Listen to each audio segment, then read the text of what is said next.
Oke, assalamualaikum warahmatullahi wabarakatuh. Selamat pagi, siang, sore, dan malam. Kembali lagi bersama saya di sini. Di sini saya akan menjelaskan eh, berapa sedikit rangkuman materi dari materi struktur atom, struktur kristal, dan difusi. Departemen Teknik Mata Kuliah Metalurgi 1, Departemen Teknik Mesin FTIRS ITS. Melanjutkan dari dua video yang saya terangkan sebelumnya. Dari struktur atom dan struktur orbital. Di sini saya akan menjelaskan tentang difusi. Oh ya, sebelumnya perkenalkan, nama saya Indira Yuda Wisnu Baskara. NRP saya 021119000057 dari Departemen Teknik Mesin FTIRS ITS. S1 Departemen Teknik Mesin FTIRS ITS. Ya, lanjut. Langsung saja ke materi. Di sini saya akan menerangkan tentang difusi ya. Lanjut. Ini objektifnya. Lanjut. Outline-nya ini. Difusi. How the atoms move through solid. Jadi difusi itu menjelaskan bagaimana atom melewati dari suatu solid, dari suatu benda padat. Difusi mekanisme difusi itu ada 3, vacancy diffusion, interstitial diffusion, dan impurities. Matematika yang ada di difusi itu rumus-rumus yang akan kita gunakan itu ada di fixed first law dan fixed second law tentang bagaimana steady state diffusion dan non steady state diffusion. Faktor yang mempengaruhi difusi itu ada diffusing species, host solid, temperatur atau suhu, dan mikrostruktur dari material tersebut. Pertama, sebelum kita masuk ke difusi, kita akan pelajari kecacatan yang ada di atom. Yang pertama itu atomic point defects. Point defects yaitu ketidaksempurnaan seperti vakansi atau kekosongan that are located typically at one, in some cases a few sets in the crystal. Jadi yang berlokasi di dalam suatu kristal. Jadi ada kekosongan yang ada di dalam suatu kristal itu namanya point defect. Extended defects, defects that involve several atoms or ions and thus occur over a finite volume of the crystalline material. Perbedaannya di point defects, extended defects itu gak cuma satu atom doang saja yang kosong, tapi ada berapa atom sehingga membentuk suatu volume yang kosong. Seperti itu. Vacancy, an atom or an ion missing from its regular crystallographic saya. Jadi vacancy ya tadi yang seperti diterangkan sebelumnya, yaitu kekosongan. Interstitial defect, a point defect produced when an atom is placed into the crystal at a site that is normally not a lattice point. Nah, interstitial defect ini ada tambahan atom di atom itu yang seharusnya nggak ada di situ. Substitutional defect, a point defect produced when an atom is removed from regular lattice point and replaced with a different atom usually of a different size. Nah, yang interstitial ini misalnya ada susunan atom ya. Terus ada kekosongan itu ternyata diisi sama atom lain. Itu interstitial defect. Perbedaannya dengan substitutional defect, kalau substitutional defect itu ada susunan atom. Nah, itu ada salah satunya itu digantikan oleh atom lain yang memiliki jenis yang berbeda. Itu substitutional defect. Nah, seperti ini. Bisa kita lihat dari gambar. Ini yang pertama, yang A ini vacancy atau kekosongan. Jadi ada atom yang hilang dari struktur yang ada. Terus yang kedua itu interstitial atom. Jadi ada atom tambahan di antara susunan-susunan yang sudah ada. Seperti ini. Jadi ada yang nyelip di antara atom-atom itu. Terus yang ketiga itu ada small substitutional atom. Itu ada salah satu atom yang seharusnya atom-atom ini tapi digantikan oleh atom lain yang volumenya itu lebih kecil. Makanya disebut small substitutional atom. Sedangkan yang D ini yang besar atau large substitutional atom. Ini Frankel defect atau ada tambahan seharusnya susunannya satu-satu seperti ini itu tapi ada yang dua seperti ini. Namanya Frankel defect. Dan Scotchy defect seperti ini. Yang harusnya itu ada positif di sini, ada negatif di sini, tapi ada kekosongan. Semua kecacatan ini mengganggu the perfect arrangement of the surrounding atoms. Jadi mengganggu pengaturan yang sempurna dari atom-atom di sekelilingnya. Difusi itu transport material dengan gerakan atom. Jadi material-material misalnya dalam gambar ini atomnya kan ini atom tipe A, atom tipe B. Nah, ketika terjadi difusi, maka atom-atom dari atom tipe A dan tipe B itu saling bercampur seperti ini. Inhomogeneous material can be homogeneous by diffusion. Jadi ini kan inhomogeneous kan? Nggak bersatu antara atom tipe A dan tipe B. Ini dapat menjadi homogeneous atau menjadi satu ketika terjadi difusi. Ketika difusi terjadi, temperatur itu harus cukup tinggi untuk melewati energy barriers atau energi yang dibutuhkan untuk menggerakkan atom-atom yang ada sehingga terjadi proses difusi. Application of diffusion. Jadi difusi dalam dunia engineering itu ada banyak ya. Beberapanya di antaranya itu nitriding, yaitu carburization for surface hardening of steel. Jadi steel ketika ingin permukaannya itu di hardening, maka dilakukan proses nitriding. Terus ada PN junction, itu dopant diffusion for semiconductor device. Manufacturing of plastic beverage bottles or Miller balloons. Sputtering atau annealing, yaitu magnetic materials for hard drive. Hot dip galvanizing, yaitu coatings and thin films. Thermal barrier coating for turbine blades. Jadi difusi itu mempunyai peranan kritikal atau peranan penting di dalam sebuah transistor NPN seperti ini. Lanjut, diffusion. Sekarang kita kita telusuri apa itu difusi. Yang pertama ada interdiffusion atau impurity diffusion occurs in response to a concentration gradient. Jadi self-diffusion, diffusion in one component material when all atom that exchange position are of the same type. Self-diffusion ini terjadi ketika satu tipe atom itu saling berdifusi, maka terjadi namanya self-diffusion. Interdiffusion ini kembali lagi interdiffusion. Jadi misalnya ada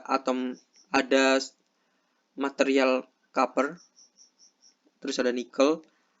Kalau misalnya terjadi difusi, diperlukan namanya heat atau panas, karena temperatur should be high enough atau temperaturnya itu harus cukup tinggi untuk melewati energy barriers dari gerakan atomnya. Jadi atom-atomnya dapat berpindah, dapat saling mengisi.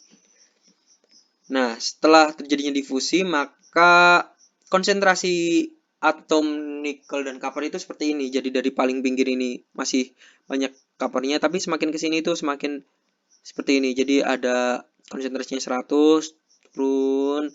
Nah, di sini kan berarti kan di sini di bagian ini tuh udah tercampur.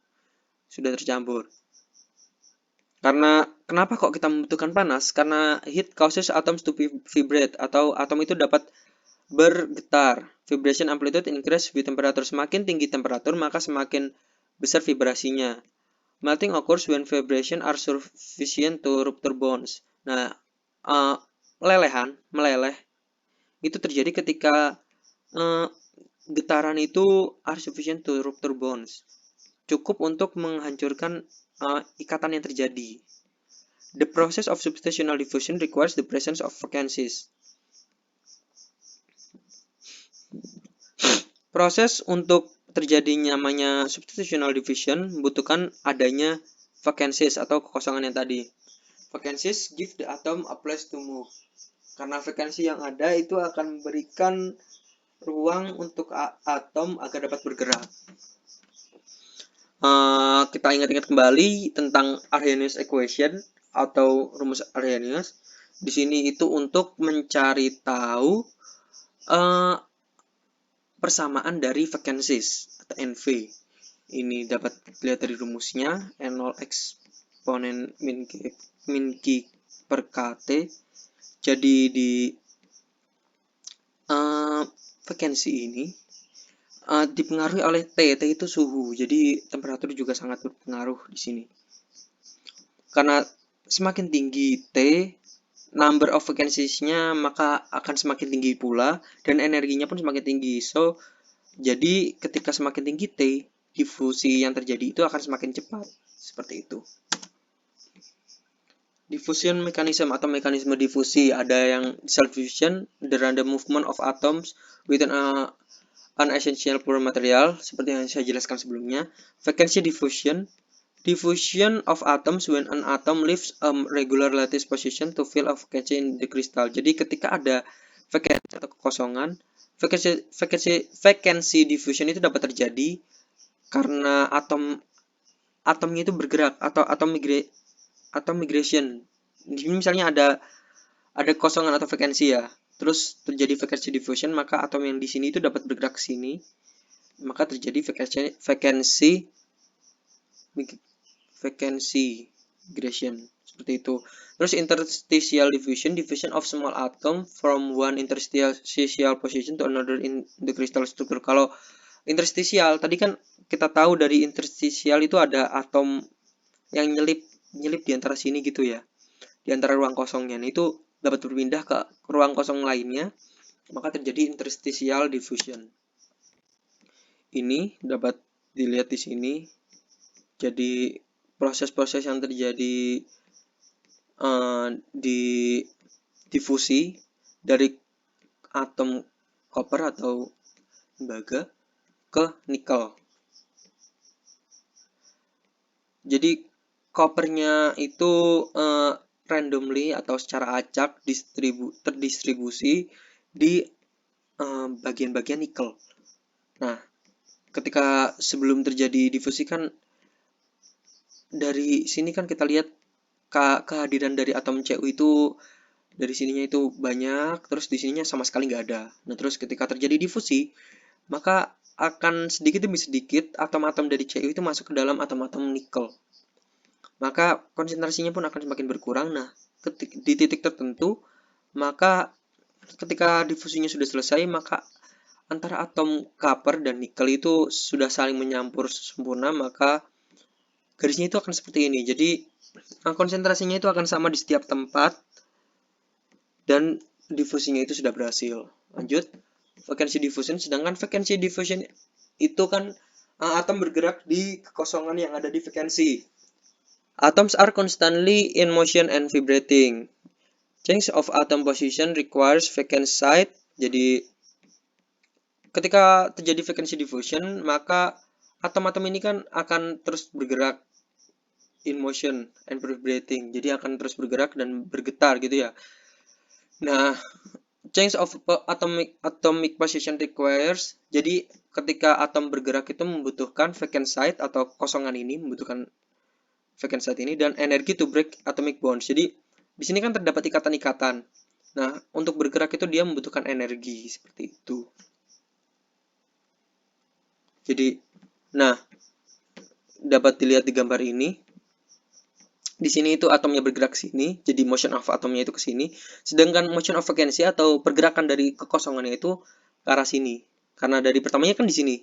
Terus atomnya ini pindah ke sini. Jadi kosongan itu diisi oleh atom, sedangkan yang ditinggalkan oleh atomnya ini menjadi kosong malah.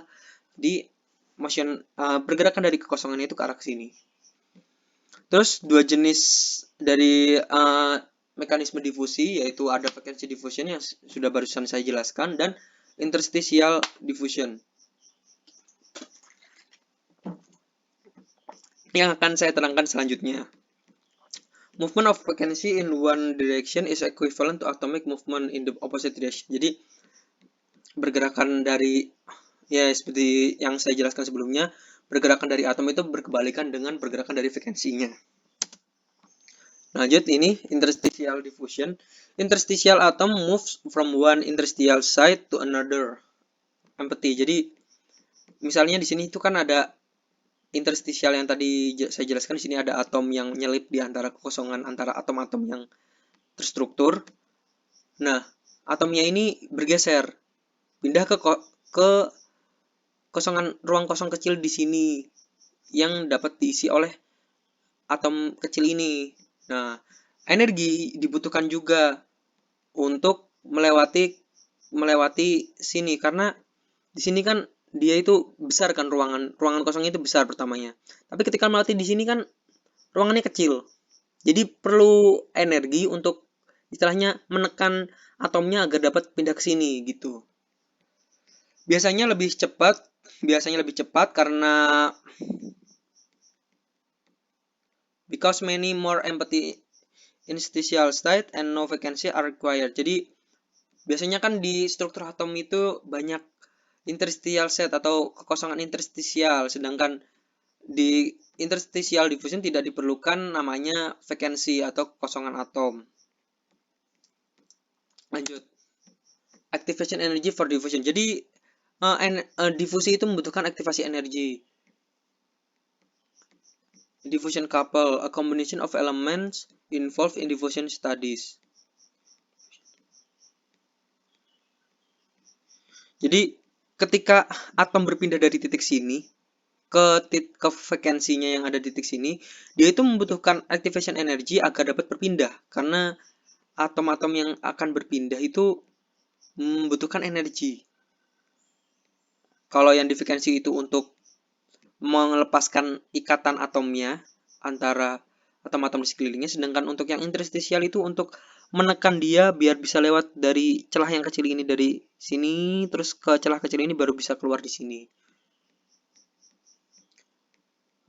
Energi yang besar dibutuhkan untuk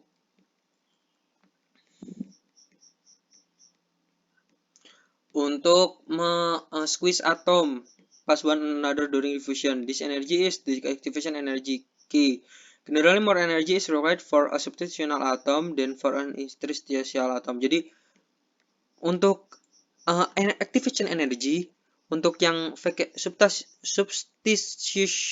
substitutional diffusion itu lebih besar biasanya daripada interstitial. Seperti ditunjukkan di gambar, activation energy-nya itu dia lebih besar karena di sini itu melepasan ikatan atomnya itu harus membutuhkan energi lebih besar daripada untuk men-squeeze atom yang kecil ini pindah ke atom selanjutnya. Pindah ke ruang kosong di sisi-sisinya. Seperti itu. Ya, dari tabel ini bisa kita ketahui berapa activation energy yang dibutuhkan dari interstitial diffusion, self diffusion atau vacancy diffusion, dan heterogeneous diffusion. Dari ini dapat kita lihat ya berapa activation energinya. Lanjut.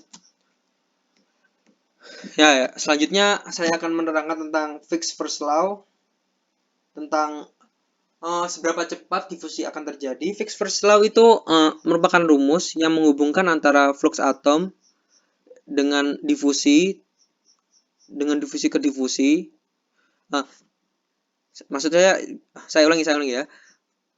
Fick's first law itu menjelaskan rumus yang menghubungkan the flux of atoms by diffusion, flux atom dari difusi dengan koefisien difusi dan gradien konsentrasi.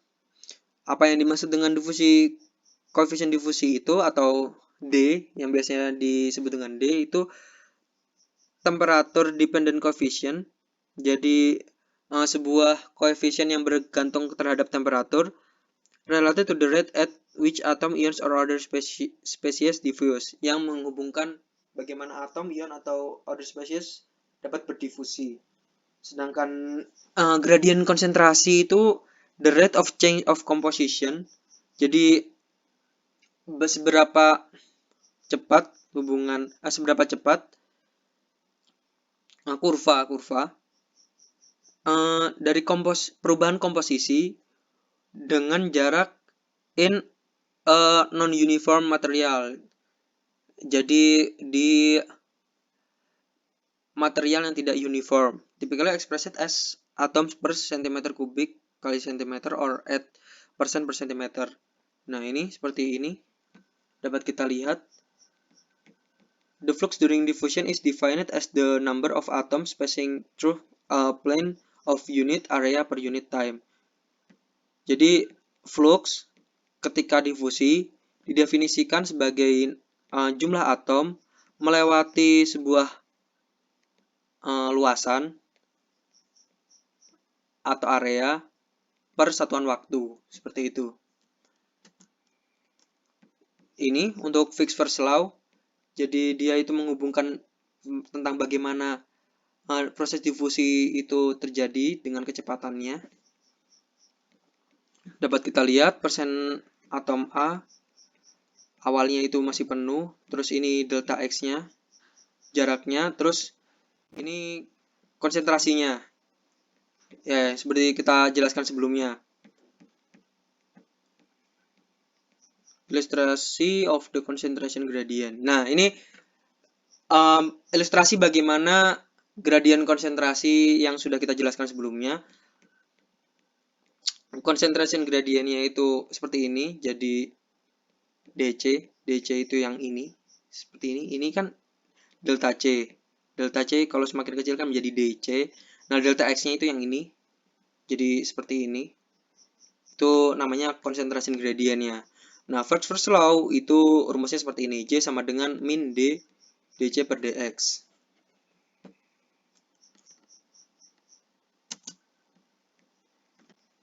Ini dapat kita lihat dari contohnya ini.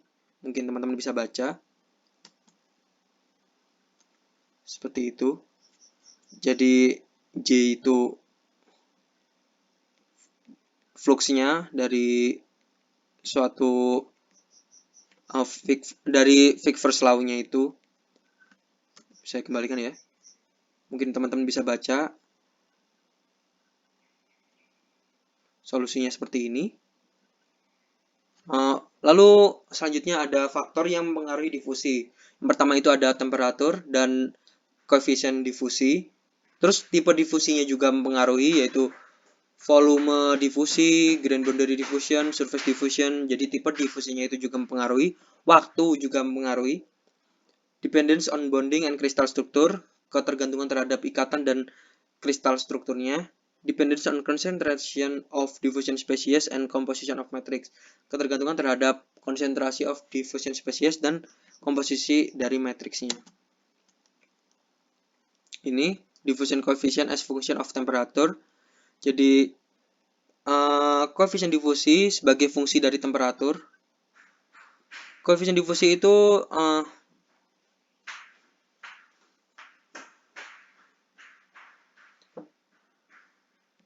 kita dapat lihat di sini, diffusion coefficient semakin tinggi T-nya, maka diffusion coefficient itu akan semakin rendah. Dapat kita lihat di sini. Oke, lanjut.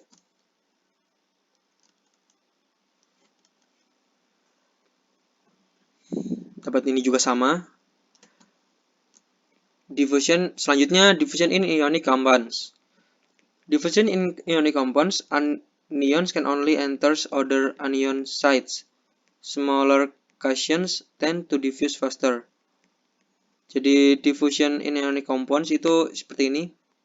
Ada ion-ion min, terus di sekelilingnya ada ion-ion positif. Jadi anion atau ion positif ini hanya dapat memasuki anion sites lainnya atau tempat anion lainnya. Semakin kecil ininya, semakin kecil ionnya, maka semakin cepat difusinya terjadi. Ini bagaimana koefisien difusi dari ion di berbagai oksida yang berbeda. Terus aktivasi energi untuk self diffusion yang tadi kita jelaskan. The activation energy for self diffusion increases as the melting point of the metal increase. Jadi semakin tinggi melting point atau titik leleh dari metal, maka the activation energinya atau aktivasi energi untuk terjadinya self diffusion meningkat. Seperti itu. Ini diffusion coefficient, ketergantungan of diffusion coefficient difusi dari atom, misalnya Au itu emas, terhadap konsentrasinya. Jadi semakin tinggi konsentrasinya, maka semakin besar pula koefisien difusinya. Composition profile, yaitu Fick's second law. Fick's second law itu the partial differential equation atau persamaan diferensial parsial yang menjelaskan the rate at which atoms are redistributed. Sebentar.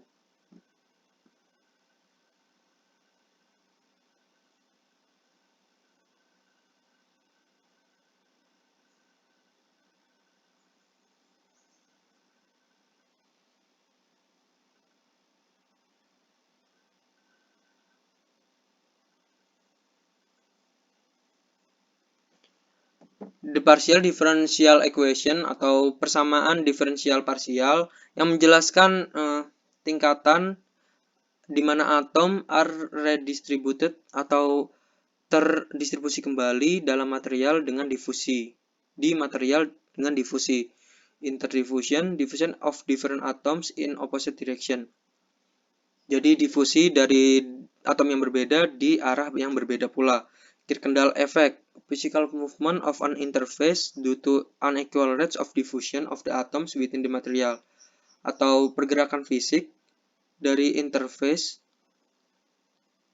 yang dikarenakan tingkatan yang berbeda dari difusi dari atom di material.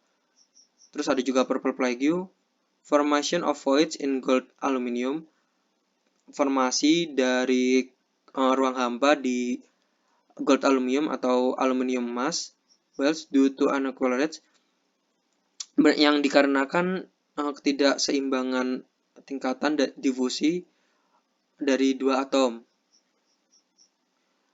Biasanya failure atau kegagalan dari weld-nya itu dapat terjadi. Seperti ini. Dapat kita lihat composition profile. Jadi untuk Fick's second law itu atom-atomnya ini masuk ke dalam ini susunannya. Ini compositionnya, jadi semakin ke dalam itu semakin sedikit, tapi semakin keluar itu semakin banyak composition dari ininya, yang difusi ini. Diffusion of atoms into the surface of material is stressing the use of Fick's second law. Jadi untuk Fick's second law itu menjelaskan bagaimana material yang ada di permukaan suatu material lain yang berdifusi ke dalamnya. Seperti itu. Ini fungsi error, nilai fungsi error dari Fick's second law atau hukum Fick's kedua. Ini grafik yang menunjukkan argumen dan nilai error dari Fick's second law. Seperti ini. Ini tadi contohnya, bisa kita lihat. Oh ya. Sekarang, ini tentang heat treatment atau perlakuan panas sebagai salah satu contoh dari penerapan dari Fick's second law. Ini contohnya seperti ini.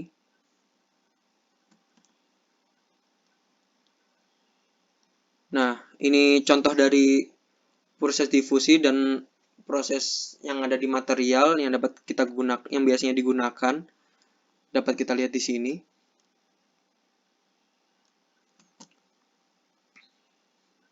Ini sintering and powder metallurgy. Jadi atom-atom ini kita sintering atau kita lebur gitu ya.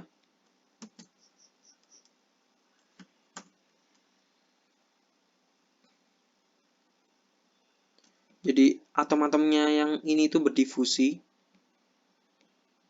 Di titik sentuhnya itu namanya sintering, yang menyebabkan terjadinya bridge atau jembatan dan meminimalisir pore size-nya atau pori-pori yang ada di bagian ini. Seperti itu. Ini grain growth. Oh ya, sudah selesai. Mungkin saya jelaskan sedikit tentang diffusion and material processing. Ada sintering. High temperature treatment used to join small particles. Jadi perlakuan suhu tinggi untuk menyatukan partikel kecil. Terus ada powder metallurgy, method for producing monolithic metallic parts. Jadi metode yang digunakan untuk menghasilkan metal monolitik, bagian metal monolitik. Dielectric resonators, terus grain growth, movement of grain boundaries by diffusion in order to reduce the amount of grain boundary area. Jadi pergerakan dari grain boundaries dengan cara difusi yang berfungsi untuk mengurangi the amount of grain boundary area. Jadi untuk mengurangi grain boundary areanya. Diffusion bonding, a joining technique in which two surfaces are pressed together at high pressure and temperature. Jadi joining, teknik untuk menjoin atau menyatukan dua permukaan dengan cara menekan kedua permukaan tersebut secara bersamaan dengan suhu dan tekanan yang tinggi. Ini sintering tadi yang sudah saya jelaskan. Ini bagaimana ketika kita lihat bagaimana proses sintering. Ini untuk grain growth. Jadi di sini kan kita lihat terdapat banyak sekali grain boundary area ya di di mikrostruktur suatu material. Nah, ketika kita gunakan grain growth, maka grain boundary-nya itu berkurang, jadi lebih besar seperti ini, sehingga mengurangi kecacatan yang ada di material tersebut. Seperti ini. Nah, ini bisa kita lihat bagaimana step-step dari diffusion bonding. Pertama ada, ini sebenarnya bukan grain growth ya, ini diffusion bonding. Ini selanjutnya dari grain growth. Proses-prosesnya bagaimana terjadi. Pertama ada kontak area. Di sini saling berkontak, saling bersentuhan. Kontak areanya itu sangat kecil. Terus kita berikan tekanan di antara dua material tersebut sehingga meningkatkan persentuhan antara dua material tersebut sampai kepada titik di mana grain boundary diffusion atau terjadinya grain boundary difusi grain boundary menyebabkan kekosongan ini untuk menjadi lebih kecil. Kosongan yang ini tertekan gitu menjadi lebih kecil. Sehingga final elimination of the void requires volume. Nah, untuk eliminasi terakhir, kekosongan ini membutuhkan volume diffusion atau difusi volume. Seperti itu.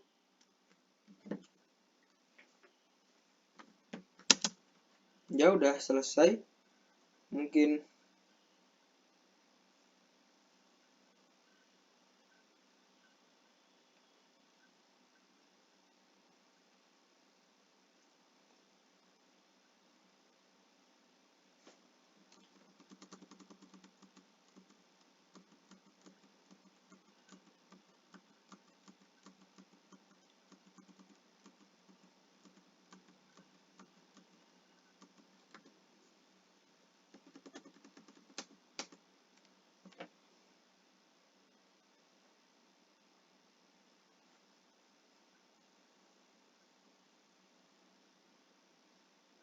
Nah, di sini mungkin saya akan sedikit berikan penerangan tambahan yang dimaksud dengan J di Fick's first law atau hukum Fick's pertama itu diffusion flux-nya seperti yang saya jelaskan sebelumnya. Terus D itu diffusion coefficient-nya atau coefficient difusi. Terus yang DC ini konsentrasi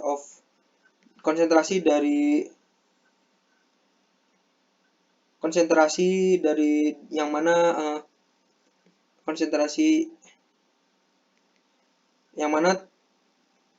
yang dimaksud dengan DC ini yang dimaksud dengan DC itu yaitu jumlah dari substansi per unit volume. Sedangkan X itu position atau posisinya, seperti itu.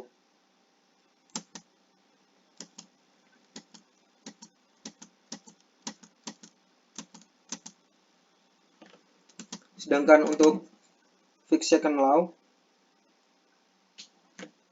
itu sebenarnya persamaan parsial. Di sini nggak ada, mungkin bisa dibaca di buku ya, yaitu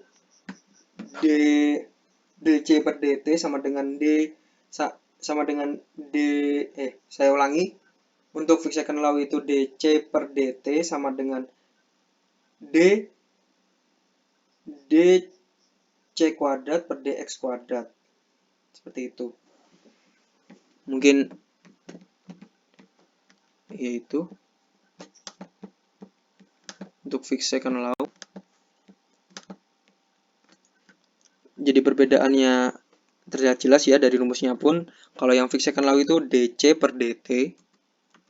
Jadi dari konsentrasi material persatuan volume per dt atau waktu sama dengan d. D-nya itu yang tadi kita jelaskan, yaitu koefisien difusi. dc lagi, dc yang sudah kita terangkan sebelumnya, kuadrat per dx kuadrat. Dx kuadrat itu posisi, seperti itu. Oke, sekian mungkin cukup penjelasan saya tentang di proses difusi dalam proses metalurgi. Mungkin kurang lebihnya mohon maaf. Sekian dari saya. Billahi taufiq wal hidayah. Wassalamualaikum warahmatullahi wabarakatuh. Terima kasih.